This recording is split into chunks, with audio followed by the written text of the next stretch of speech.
Hi guys, welcome to Hardware Info channel. Today I have ASUS ROG Phone 8 Pro and I want to show you how to take long screenshot on this device. Our first step to do this is from main menu. We must open an application which supports long screenshot. It can be setting or Google Chrome, something what have more information than you have on the one side of screen where you can scroll it. Where we are on it, we press volume down and power key together at the same time as to make normal screenshot. And after that we press this icon and it is scrolling and adding more information to our screenshot.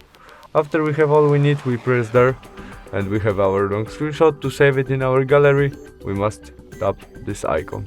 And that's all. Thanks for watching, see you soon, bye!